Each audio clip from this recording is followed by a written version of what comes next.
Isang malakas na palakpak po para sa ating Panginoon. Hallelujah. Nangiling ko nga po muli tayong tumayo bilang paggalang po natin sa salita ng ating pong Panginoon.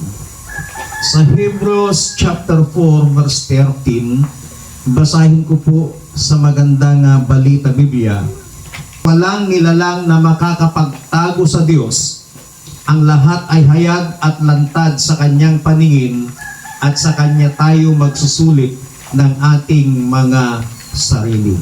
Pagpalain ng Panginoon ang kanyang masalita na atin pong nabasa, maaari na po kayo pumupo.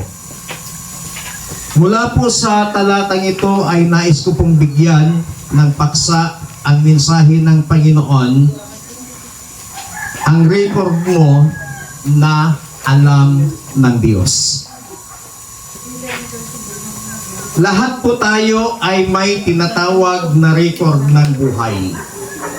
Yung mga ginawa po natin, sinabi natin, maging mga inisip natin na walang ibang nakakaalam, ang sabi po ng Biblia, yun ay alam ng Diyos. Minsan sa mga record po natin, sometimes tayo po ay proud. Ipinagmamalaki po natin minsan yung mga bagay na ginawa po natin, pero meron namang gusto nating itago. Gusto nating wala nang nakakaalam sa mga record na yan. Minsan tayo po ay nakakapagpanggap, nakukontrol natin ang mga bagay na nakikita ng iba. Pero meron pong isang katotohanan na sinasabi po ng salita ng ating Panginoon na kailanman ay hindi po natin matatakasan. Ang ibig pong sabihin, ang mga record na dala-dala po natin ay kilalang kilala ng Panginoon. Meron man tayong ginawa na walang nakakaalam, alam ng Panginoon yon. Kitang-kita yon ng Panginoon. Ang ibig pong sabihin nito ay wala pong nakakalusot sa harapan ng Panginoon at wala pong naitatago sa harapan ng ating pong Panginoon. What if na meron tayong TV screen dito at ipakita sa atin, ipanood sa atin ang ating ginawa sa loob ng isang buwan? Marahil ang iba ay natatakot tayo. Marahil ang iba ay ayaw nating makita. Kasi hindi natin alam kung ano yung may pa-flash doon sa screen na ginawa natin na walang nakakaalam, na walang nakakakita. At sa totoo lang, kahit wala pong screen, kahit wala pong CCTV, kita lahat ng Panginoon ang lahat ng ating ginagawa. Napaka-liwanag sa ating pong binasa na ang Diyos walang makakapagtago sa Kanya. Katulad lamang ng isang estudyante, ang tanging nakakaalam lamang ng record ng estudyante niyan sa loob ng eskwelahan, sa loob ng classroom, walang iba kundi yung kanyang teacher. Pagdating sa ating Panginoon, na lahat ng ating ginagawa dito sa ibabaw ng lupa ay nakarecord. Pagharap natin sa Panginoon, dalawang aklat ang bubuklatin. Meron pong tinatawag na Book of Remembrance. Yung Book of Remembrance, diyan po nakasulat ang lahat ng ginawa po natin dito sa ibabaw ng lupa, hayagman o lihim, nakasulat po yan. Pangalawa, yung aklat ng buhay, yung Book of Life. Pag hindi po matagpuan yung pangalan mo sa aklat ng buhay, hindi ka makakapasok doon sa kaharian ng ating Panginoon. At bakit naman meron pong Book of Remembrance, Pastor? Kasi ang sabi ng Biblia, gagantimpalaan tayo ng Diyos ayon sa ating mga gawa. Kaya meron pong Book of Remembrance. At bilang isang mananampalataya, lagi po nating tandaan na alam ng Diyos ang lahat. Kaya dapat maging totoo tayo sa harapan ng ating Panginoon. Now, ang tanong, ano-ano ang mga record ng ating buhay na alam ng Diyos? Sa umaga pong ito, magbibigay po ako sa inyo ng 4 biblical record that God knows about us. Yung 4 na naka-record sa ating buhay na alam ng Diyos. Number 1, God recorded our secret. Sino pong may sikreto dito? Naka-record po yan. Ano pong sabi ng Biblia sa Awit 139 verse 2? Ang lahat ng gawain ko sa iyo ay hindi lingid. Kahit ikaw ay malayo, batid mo ang aking isip. Minsan, ang sikretong ito, nalalantad, nabubunyag kapag nag-away ang mag-best friend, ang magkaibigan na pinagsabihan ng sikreto. Minsan, ang sikretong ito, ginagawang pang-blackmail kapag hindi na maganda ang pakikitungo o samahan ng dalawang tao. Oops, alam ko yung sikreto mo. Hindi na sikret yun. Kaya kung gusto niyang sirain yung tao, lahat ng sikreto ay sasabihin niya. Kaya minsan nakakatakot magsabi ng sikreto sa sinasabi mong kaibigan. Hindi natin alam, baka mamaya yung kaibigan mo, meron din siyang kaibigan na itinuturo niyang best friend. Ay, alam mo, best. Hindi ko ngay best. So, yung sikretong yon, nanhalantad. Pero mas sigit, ang sabi ng Biblia na alam ng Panginoon, naka-record ang mga sikreto natin. Walang lihim na nakatago sa Panginoon. Nakikita niya ang lahat, kahit ang ginagawa natin sa lihim. Kahit ginagawa mong lihim, walang nakakakita, alam ng Panginoon. At tandaan po natin, meron tayong kasabihan sa Ilocano, awan, tinabangsit, ngahan nga, sungaw. Biblical po yan. Ang sabi po ng Biblia sa Luke chapter 8 verse 17, walang nakatago na di malalantad at walang lihim na di mabubunyag.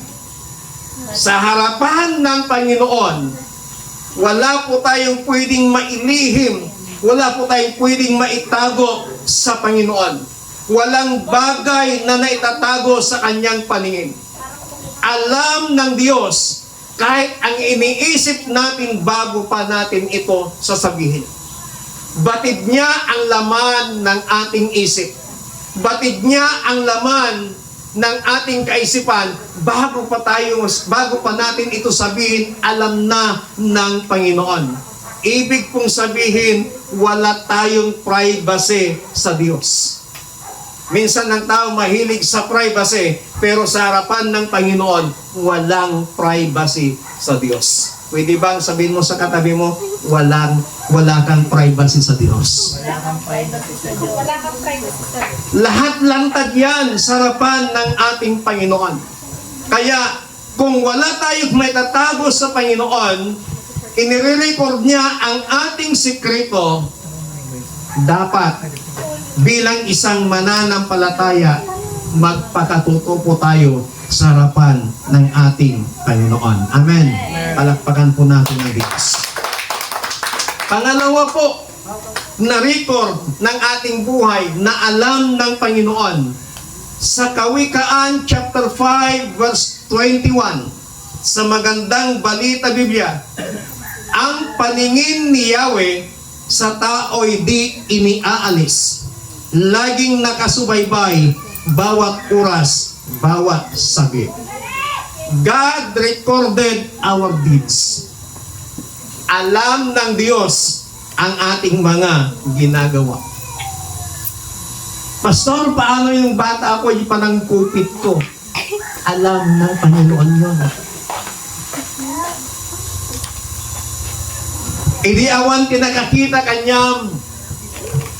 Nang kupit ka, nang kusit ka, alam ng Panginoon yun.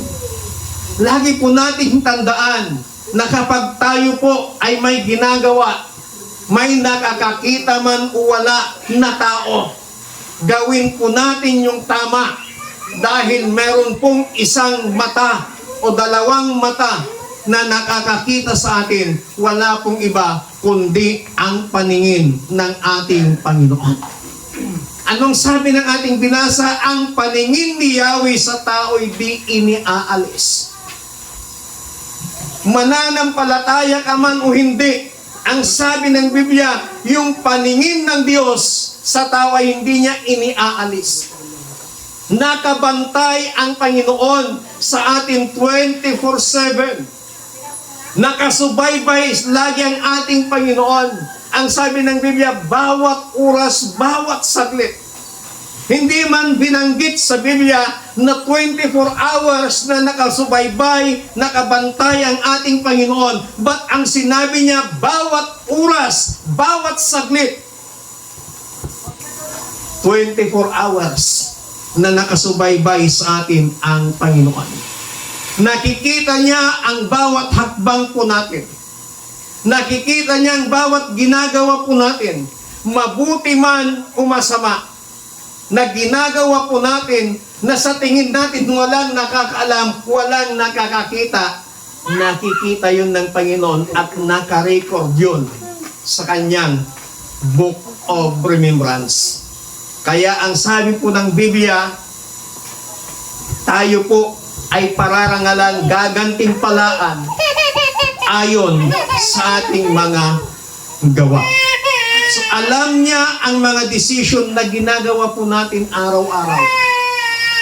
Kaya bilang isang mananampalataya, bilang isang naglilingkod, nagpupurat, sumasamba sa Panginoon, mamuhay tayo ng may integridad dahil alam ng Diyos ang lahat.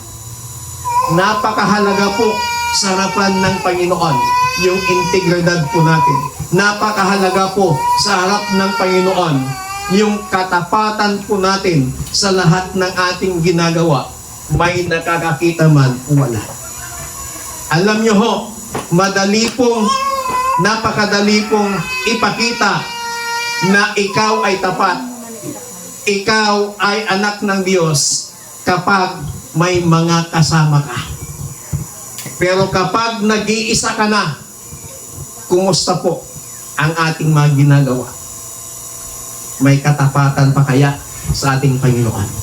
Tandaan po natin, lahat ng ating ginagawa, mabuti man o masama, naka-record yan sa Book of Remembrance at alam ng Diyos ang lahat. Pangatlo, na record ng ating buhay na alam ng Panginoon. Sa Matthew chapter 12, verses 36 to 37, sa magandang balita Biblia, ang sabi niya, tandaan ninyo sa araw ng paghukom, pananagutan ng tao ang bawat walang kabuluhang salitang sinabi niya. Pawawalang sala ka o parusahan batay sa iyong mga salita. God recorded our words. Yung una kanina, God recorded our secret. Pangalawa, God recorded our deeds or our works. Itong pangatlo, God recorded our words. Bawat walang kwentang salita na lumabas sa ating bibig ay ipagsusulit natin sa araw ng paghukom. Nakasave yan yung transcript ng ating buhay. Naririnig ng Diyos ang lahat ng salita po natin. Walang salitang nakalulusot sa Kanya. Kahit pa pabulong o kahit pabiro, alam ng Panginoon. Kaya may nakarinig man na siniraan mo ang kapatid mo sa Panginoon, alam ng Diyos yun. Amen. Inyara sa asuman, Yara sa asungan. Rinig na rin. rinig pa rin ng Panginoon.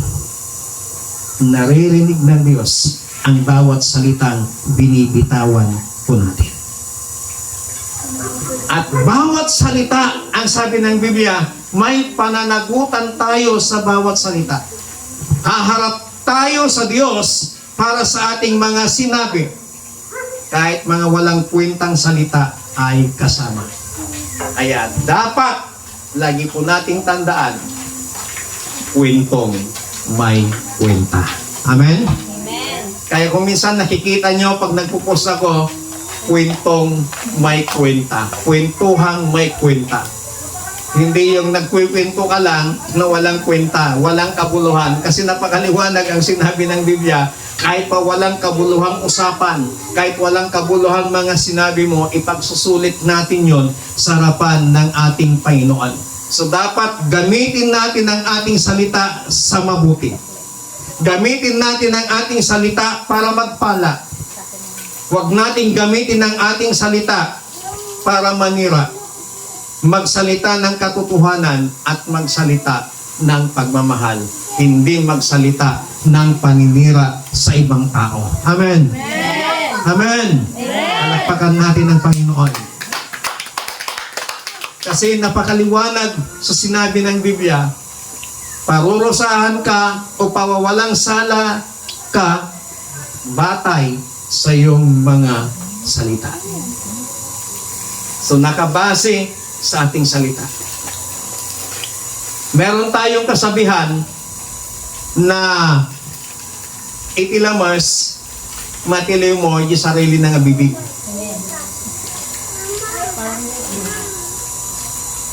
Medyo idiomatic, pero ang ibig sabihin nun, nahuhuli mo ang isang tao sa pamamagitan ng kanyang salita. Kaya minsan, sa mga kasamahan ko, mga kaibigan ko, mga kabiroan ko, madali ko lang silang mahuli kung meron silang sinabi sa akin. Kaya dapat kapag magsalita tayo ng pagpapala sa ating mga kapatid. God bless you. Kapag siniraan ka man, God bless. Huwag tayong gaganti. Amen. Amen. Kapag ibinababa man yung buhay mo, God bless. Speak life. Speak blessing. Kasi sa bawat pagbitaw natin ng salita, ibinabalik yun ng Panginoon sa atin. Kaya damong na nag-i-speak ka ng sumpa, damong na nag-i-speak ka ng hindi maganda laban sa tao, laban sa iyong kapatid, yun yung bumabalik sa iyo. Pero damong na nag-i-speak ka ng blessing, nag-i-speak ka ng light, nag-i-speak ka ng pagpapala sa isang tao, kahit na anumang ginagawa sa iyo, masakit man yung sinasabi nilang paninira sa iyo, masakit man yung mga salitang binibitawan nila sa iyo, but you are speaking, declaring blessing upon them, bumabalik at bumabalik sa iyo yung blessing na idinideklara mo, sinasabi mo sa mga taong naninira sa iyo. Kaya bilang isang mananampalataya, dahil alam natin na kahit mga salitang walang kwenta ay ipagsusulit natin sa harapan ng Panginoon, parurusahan o pararangalan tayo ng Panginoon base sa ating mga salita. Kaya dapat kapag tayo po ay magsalita, salitang may kwenta. Palakpakan natin ang Diyos. Pang-apat at ang panghuli na nakarecord doon sa listahan ng ating Panginoon. God recorded our identity. Yung ating pagkakakilanlan, naka-record. Sino na pong may mga national ID dito? Amen. Kapag may national ID ka, alam na yung pagkakakilanlan mo. I-type pa lang yung pangalan mo, tak. Alam na nila. Sinong may driver's license dito? Yung mga may driver's license, alam na din nila yung identity mo. Yung pagkakakilanlan mo. Kasi hindi ka pwedeng makakuha ng driver's license mo na piki ang pangalan. Kasi kailangan ng birth certificate. So, umpisa pa lamang. Student permit, kailangan mo ng birth certificate. Sa passport mo, kapag meron ka ng passport nung una, at kapag nag-expire, magre-renew ka, wala nang masyadong requirements. Bakit? Meron ka ng record doon sa database ng gobyerno, doon sa DFA. Ang ibig sabihin, yung pangalan po natin, yung pagkakakilanlan po natin, ay nakarecord din sa talaan ng ating Panginoon. Ano pong sabi ng Isaiah chapter 43 verse 1b? Tinawag kita sa iyong pangalan, ikaw ay akin. Tingnan po natin yung sinasabi ng Biblia, tinawag tayo ng Diyos sa ating mga pangalan, hindi doon sa ating mga palayaw. Bakit hindi palayaw? Kasi papangit minsan ng mga palayaw natin. Tayo po ay hindi tinatawag ng Panginoon ayon sa ating palayaw, kundi ang sabi ng Biblia, tinawag tayo ayon sa ating pangalan. Tayo po ay pag-aari ng Panginoon. Kilala tayo ng Diyos bago pa tayo isilang. Hindi aksidente yung buhay po natin. Hindi po aksidente na ikaw at ako ay isinilang dito sa ibabaw ng lupa. May layunin, may plano, may purpose ang Panginoon sa buhay mo, sa buhay ko, bago pa tayo dumating dito sa ibabaw ng lupa. May purpose ang existence po natin.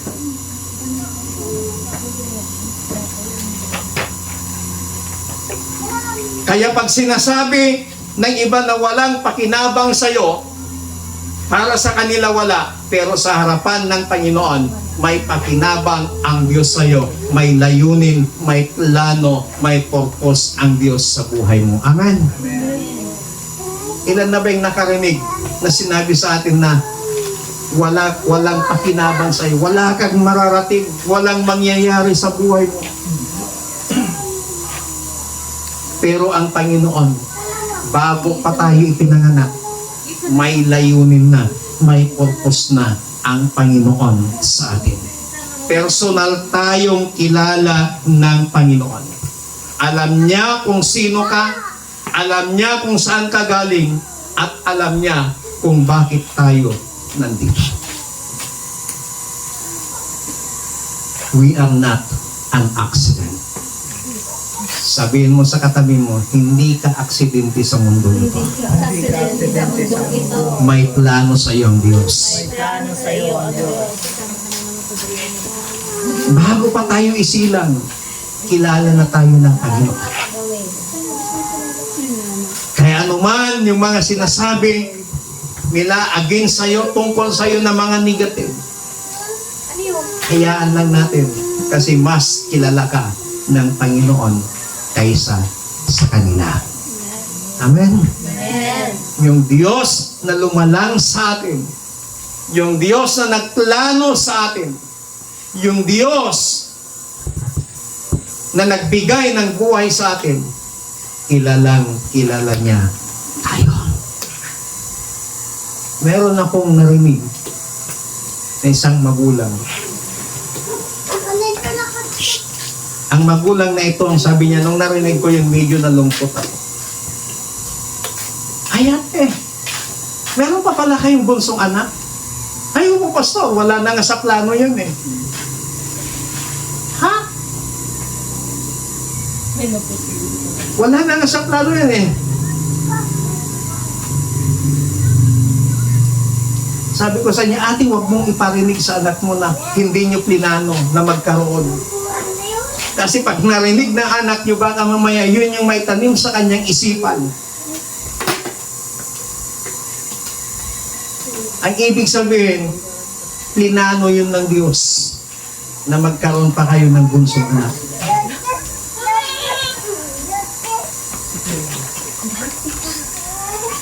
Huwag mong sasabihin na hindi nyo pagustuhan, na hindi nyo plinano. Plinano yun ng Panginoon. Kaya sa umaga pong ito, mga kapatid, lagi po nating tandaan ang apat na bagay na nakarecord sa ating buhay na alam ng Diyos. God recorded our secret. God recorded our deeds. God recorded our words.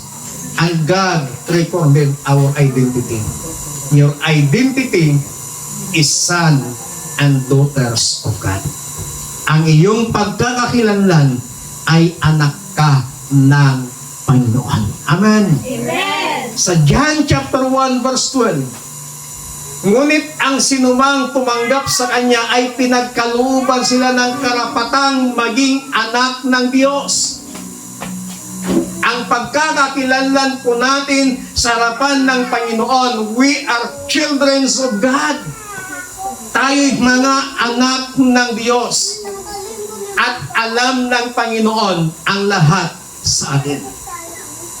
Ito yung mga apat na pangyayari sa ating mabuhay na nakarecord doon sa Book of Life, ay Book of Remembrance, na alam ng Panginoon tungkol sa atin. Tayo pong lahat ay tumayo.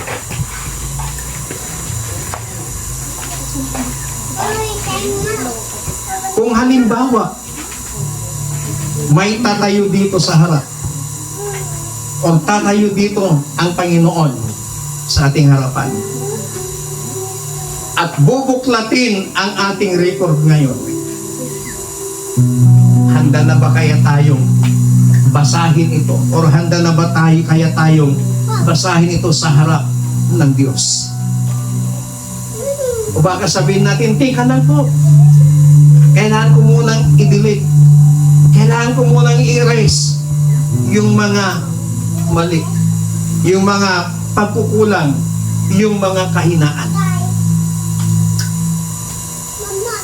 Sigurado ako may mga pahina ng ating buhay na ayaw nating mabuklat, ayaw nating makita. But alam ng Diyos ang lahat tungkol sa atin.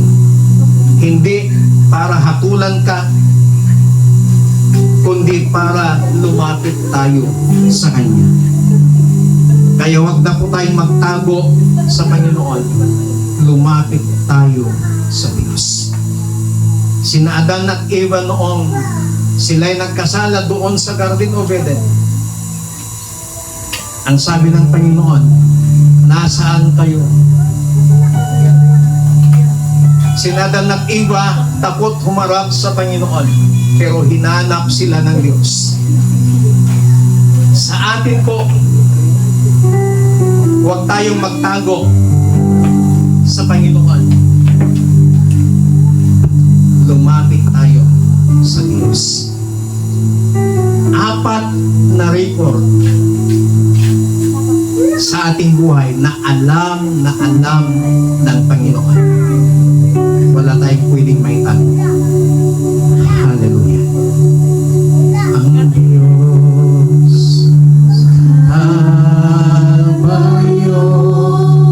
ang siyang alaala na pag-ibig mo, lahat iyong pasan, pag naramdam kabiguan,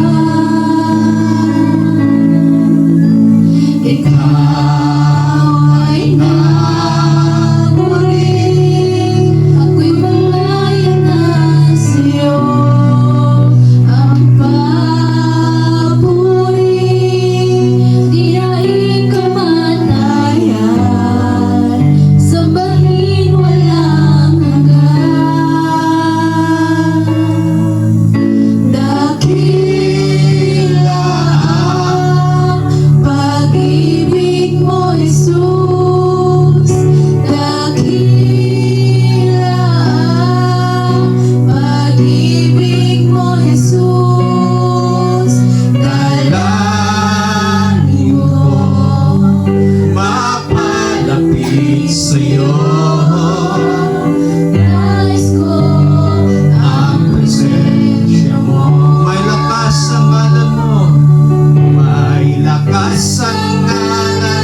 sa umagang ito, God knows your secret.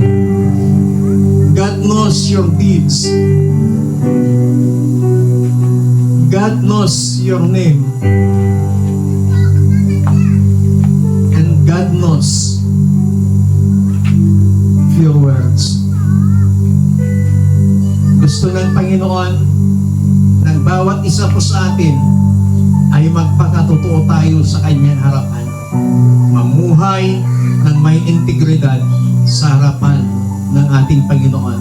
Kasi wala tayong may tatago at kailanman hindi tayo makapagtatago sa harapan ng ating Panginoon. Ang lahat ng bagay, lahat ng ating iniisip, lahat ng ating sinasabi, lahat ng ating ginagawa, naka-record yan at alam yan ng Panginoon.